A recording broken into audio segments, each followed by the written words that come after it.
درود، وقت شما به خیر. امیدوارم که حالتون خوب باشه. امروز 19 اردیبهشت 1404 و خوشحالیم که با تحلیل تکنیکال طلا 18 عیار در خدمت شما عزیزان هستیم. پس تا پایان این ویدیو ما رو همراهی کنید. خب همونطور که میبینید طلا در یک کانال صعودی بلند مدت قرار گرفته که این کانال میتونیم بگیم که شروعش از در واقع با 1401 بوده و ما با هر بار برخورد به کف این کانال قیمت تونسته خودش رو به سمت بالا حرکت بده. همونطور که می‌بینید آخرین بار که قیمت به این محدوده در واقع برخورد کرده تونست خودش رو تا محدوده 8370 بالا حرکت بده و اونجا بازار با توجه به اخبار مذاکره و خبراتی که اومد دچار یک اصلاح نسبتاً شارپ شد.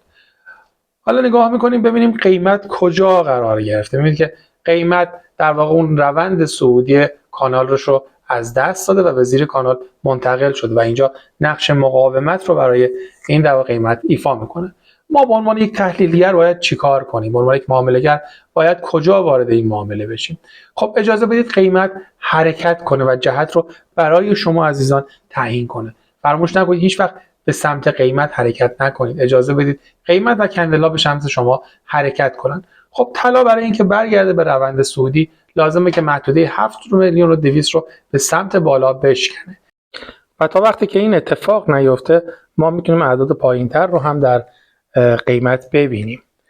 خب پس اجازه بدیم قیمت یا 7,200 رو به سمت بالا بشکنه و یا اینکه منتظر باشیم که شاید اعداد پایینتر و نقاط ورود مناسبتر رو روی در قیمت و چارت پیدا کنیم. خب اگه این اتفاق بیفته قیمت بالا بره خب ما میتونیم در پول بک در واقع وارد معامله بشیم و ریسک و ریوارد مطلوبی رو داشته باشیم.